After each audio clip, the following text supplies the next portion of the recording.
은혜와 사랑이 풍성하신 주 여호와 하나님, 우리에게 만민이 기도할 수 있는 교회를 허락해 주시고 이렇게 늘 새벽을 밝히며 주님을 향하여 기도할 수 있는 은총을 베풀어 주심을 감사드립니다. 내 개인을 위한 기도일은 가정과 교회와 나라와 또 우리 모든 이웃들을 위한 기도이든 모든 기도마다 주님을 향한 우리의 믿음과 또 우리의 기도를 통하여 역사하실 우리 주님의 그 은혜와 사랑을 감사하면서 항상 감사함으로 기도할 수 있도록 우리 가운데 함께하여 주옵소서.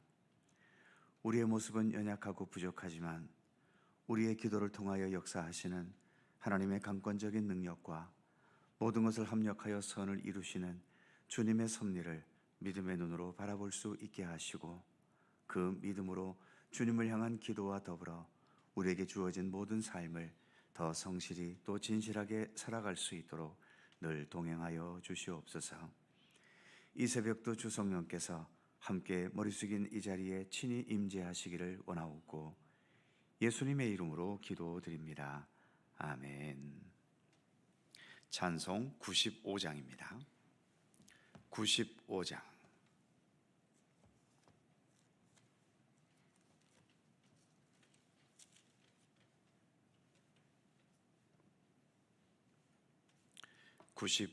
함께 찬송합니다.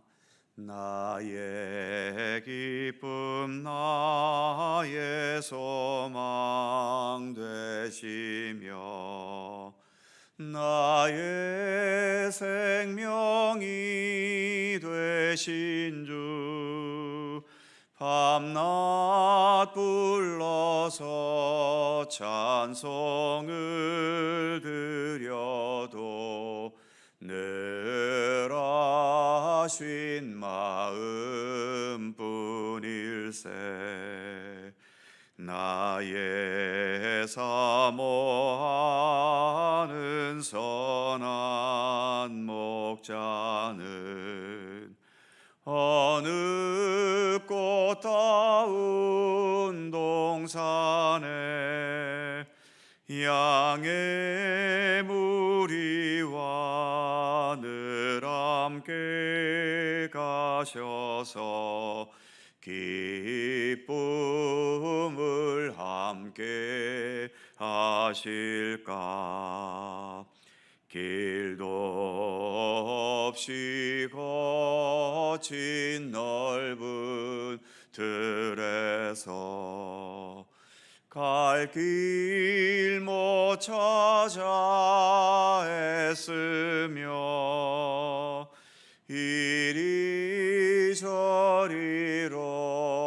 헤매는 내 모양 저 원수처럼 하도다. 주의 자비롭고 화평한 얼굴 모든 천사도 반기며 주의 놀라운 진리의 말씀에 천지가 와답하도다. 나의 진정 사모하는 예수님 음성조차도 반갑고 나의 생명과 나의 참 소망은 오직 주 예수 뿐일세. 아멘.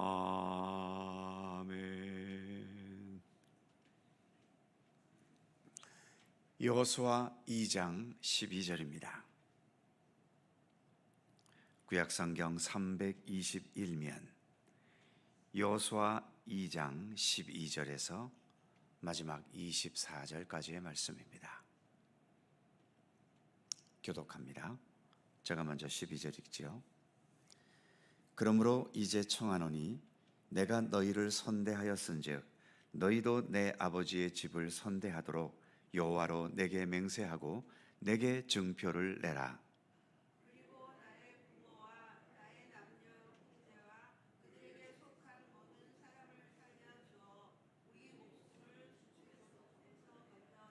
그 사람들이 그에게 이르되 네가 우리의 이 일을 누설하지 아니하면 우리의 목숨으로 너희를 대신할 것이요 여호와께서 우리에게 이 땅을 주실 때에는 인자하고 진실하게 너를 대우하리라.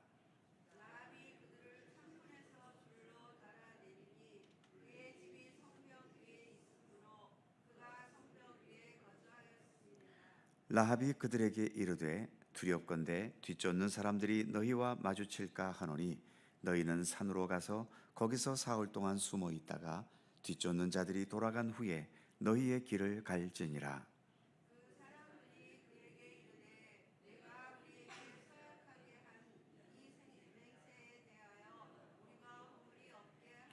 우리가 이 땅에 들어올 때에 우리를 달아내린 창문에 이 붉은 줄을 매고 내 부모와 형제와 내 아버지의 가족을 다 내 집에 모으라.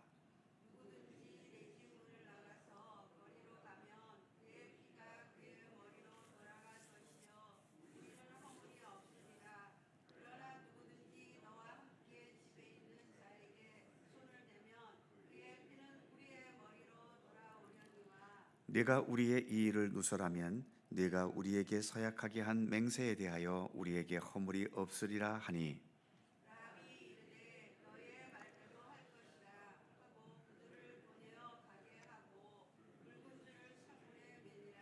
그들이 가서 산에 이르러 뒤쫓는 자들이 돌아가기까지 사흘을 거기 머물매 뒤쫓는 자들이 그들을 길에서 두루 찾다가 찾지 못하니라.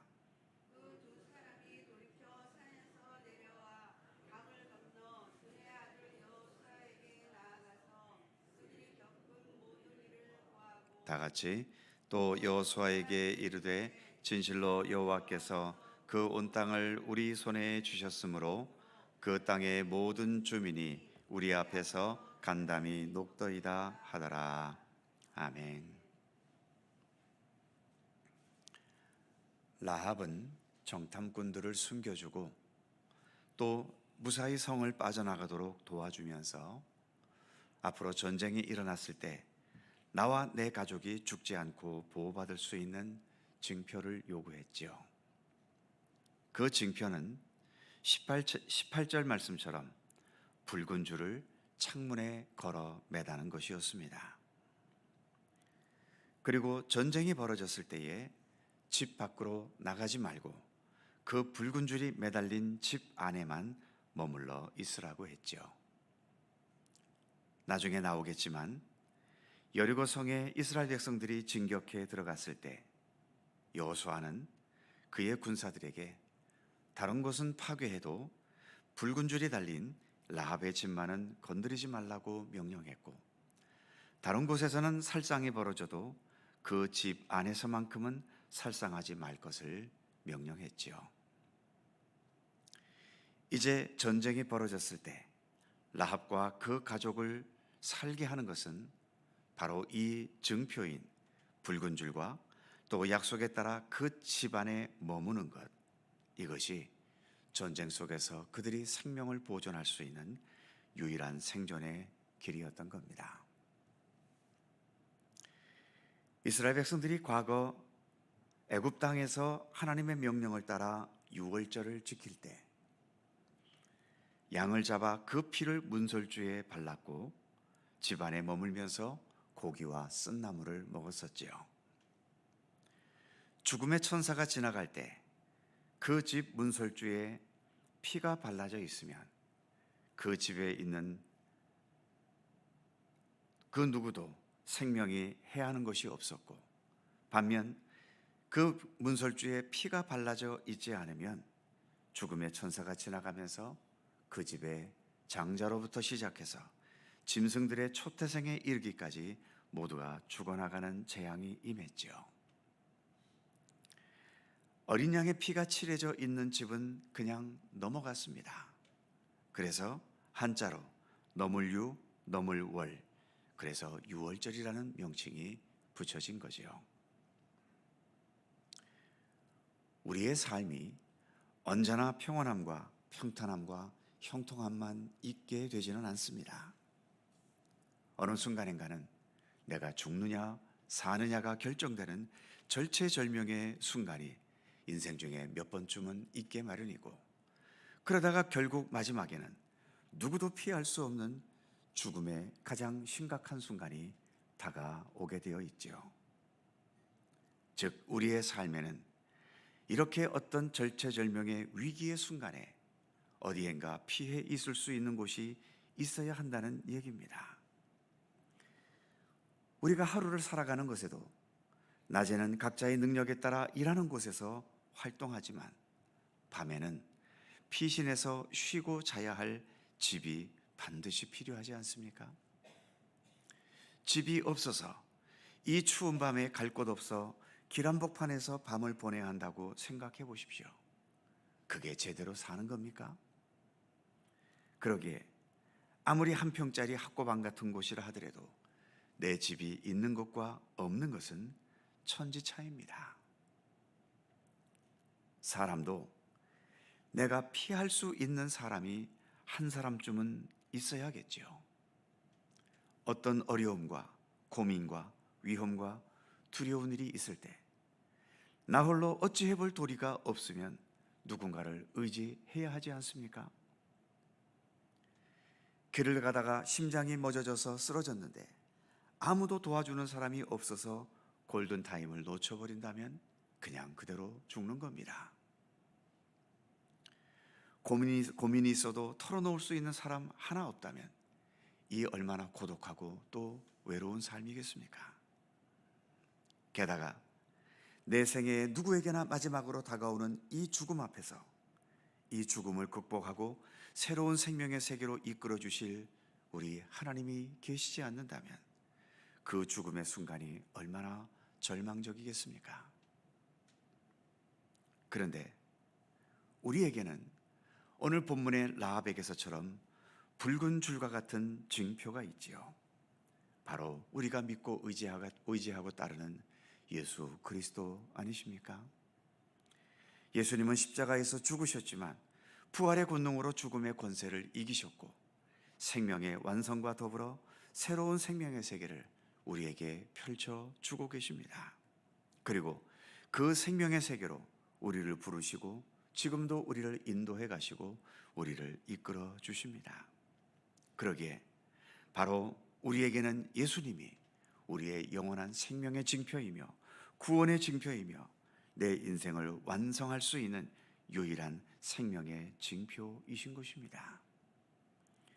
우리가 살아가는 모든 과정 속에서도 우리 예수님은 참된 길과 진리로 우리의 생명을 주관하시고 우리를 참된 구원의 길로 이끌어 주시지만 우리의 마지막 다가오는 죽음 앞에서도 부활의 권능으로 그 죽음의 권세를 뛰어넘어 참된 생명의 세계로 우리를 이끌어 주시는 분이십니다. 이런 구원과 생명의 역사 누구에게만 가능하겠습니까? 바로 부활하신 우리 예수님에게서만 가능한 일인 것입니다. 라합의 가족이 붉은 줄을 달아놓은 그 집을 벗어나서는 안 되는 것처럼 우리도 붉은 줄과 같으신 예수님 안에 언제나 거해야 하는 거죠. 예수님 외에는 다른 구원과 생명의 길이 없기 때문입니다. 사도 베드로가 말씀했던 사도행전 4장 12절의 말씀을 결론으로 삼습니다. 다 함께 한 목소리로 읽을까요? 시작. 다른 이로서는 구원을 받을 수 없나니 천하 사람 중에 구원을 받을 만한 다른 이름을 우리에게 주신 일이 없음이라 하였더라. 아멘. 기도하겠습니다. 거룩하신 하나님, 이제 이스라엘 백성들이 여리고를 침공해 들어올 때 정탐꾼을 숨겨주었던 라합의 가족은 보호받을 수 있었습니다. 돈이 많아서도 아니었고, 힘이 있어서도 아니었고, 요령이 좋아서도 아니었고, 오로지 약조에 따라 창문에 붉은 줄을 내리달았고 온 가족이 그 집안에 머물러 있는 그 조건 안에서만 이들은 보호받을 수 있었던 것을 오늘 말씀을 통해 우리가 함께 생각해 보았습니다. 하나님, 결국 우리에게는 어느 순간 심각한 위기의 순간이 몇 차례쯤은 다가올 것이고, 그리고 아무리 그 모든 위기를 또 극복했다 하더라도 우리에게 마지막으로 다가오는 그 죽음의 순간을 우리가 무슨 힘으로 이겨내겠습니까? 재벌과 같은 그렇게 많은 돈을 갖고 있으면 그 죽음의 위기를 우리가 극복하겠습니까? 대통령, 왕과 같은 최고의 권좌에 있다고 해서 그런 죽음이 우리를 피해 가겠습니까? 하나님, 우리의 생명과 구원의 문제는 오직 예수 그리스도께만 있음을 우리는 믿음으로 고백합니다. 라합에게 있어서 붉은 줄과 같이 예수 그리스도께서 우리를 위해 흘려주신 그 귀한 보혈의 은총만이 우리를 사망에서 생명으로, 또 절망에서 소망으로, 어두움에서 빛으로 우리를 이끌어갈 수 있는 유일한 생명의 줄이요 구원의 줄이 되심을 믿습니다. 그 어떤 것에서 다른 구원의 가능성을 찾지 않게 하시고, 그 어떤 세상적인 조건 속에서 내 삶이 완성될 수 있다는 그러한 착각에 빠지지 않도록 붙들어 주시옵소서. 예수님께서 내가 곧 길이요 진리요 생명이니 나로 말미암지 않고는 아버지께로 올 자가 없다라고 말씀하셨는데, 그냥 한번 해보신 말씀이 아니지 않습니까? 정말 유일하게 예수님만이 우리의 길이시며 우리의 진리이시며 우리의 생명이시며 우리의 구원이 되셨음을 우리는 말씀을 통해서 보고 듣고 깨닫고 있습니다. 하나님, 그러기에 예수 그리스도 외에 그 어떤 것에도 우리의 삶의 근거와 미련을 두지 않도록 하나님 붙들어 주시옵소서. 물질이 되었건 세상 지위가 되었건 명예가 되었건 그것은 삶을 살아가는 그저 하나의 도구일 뿐이지 그것이 우리의 생명의 본질이 아님을 깨닫게 하여 주옵소서. 참된 생명의 본질은 오직 예수 그리스도께만 있고, 그래서 그 어떤 것보다도 먼저 하나님의 나라와 하나님의 의를 구하고 예수 그리스도께서 말씀을 통하여 삶을 통하여 우리에게 보이시고 가르쳐 주신 그 모든 것들을 언제나 더 겸허히 진실하게 순간순간 따르며 살아갈 수 있는 모든 믿음의 백성들 삼아 주시기를 원하옵고 기도합니다. 오늘도 저희들에게 새로운 하루를 주셔서 감사합니다. 오늘도 내게 주어진 삶에 내 능력으로 오늘도 살아가겠지만, 그러나 내 삶의 근본 속에는 내가 아닌 예수 그리스도께서 계시다는 사실을 늘 잊지 않게 하여 주옵소서. 나의 생각, 나의 감정, 나의 마음을 먼저 앞세우지 않게 하시고 주님의 말씀과 주님의 뜻을 언제나 먼저 앞세울 수 있는 겸허하고 진실한 믿음의 백성들 되게 하여 주시옵소서. 오늘도 간절히 간구하는 우리들 모두의 기도의 제목을 하나님 기억하여 주시고 오직 주님의 섭리와 뜻 안에서 온전하게 이루어지도록 역사하여 주시옵소서. 이 나라와 이 민족을 긍휼히 여기시고 아무쪼록 이 모든 어려움과 시련의 과정들을 통해 하나님의 정의와 주님의 선하신 뜻이 우리 가운데 온전히 이루어지도록 우리 하나님 이 민족을 지켜주시고 긍휼히 여기시고 주님의 자비와 사랑의 손길로 보호해 주시기를 간절히 빌고 원합니다. 여전히 전쟁에 멈추지 않은 여러 나라들, 또 기근과 재앙과 또 독재 정권 속에서 억압당하는 수많은 이 땅의 백성들을 하나님 기억하여 주시고 주님의 평강이, 주님의 평화가 저들 가운데 속히 임하도록 우리 하나님 함께하여 주시옵소서. 주님의 은총과 평강이 오늘도 우리 가운데 함께 하시기를 원하오며 우리 주 예수 그리스도의 이름으로 기도하옵나이다. 아멘. 하늘에 계신 우리 아버지, 아버지의 이름을 거룩하게 하시며 아버지의 나라가 오게 하시며 아버지의 뜻이 하늘에서와 같이 땅에서도 이루어지게 하소서. 오늘 우리에게 일용할 양식을 주시고 우리가 우리에게 잘못한 사람을 용서하여 준 것 같이 우리 죄를 용서하여 주시고 우리를 시험에 빠지지 않게 하시고 악에서 구하소서. 나라와 권능과 영광이 영원히 아버지의 것입니다. 아멘. 함께 기도하시고 자유롭게 돌아가시겠습니다.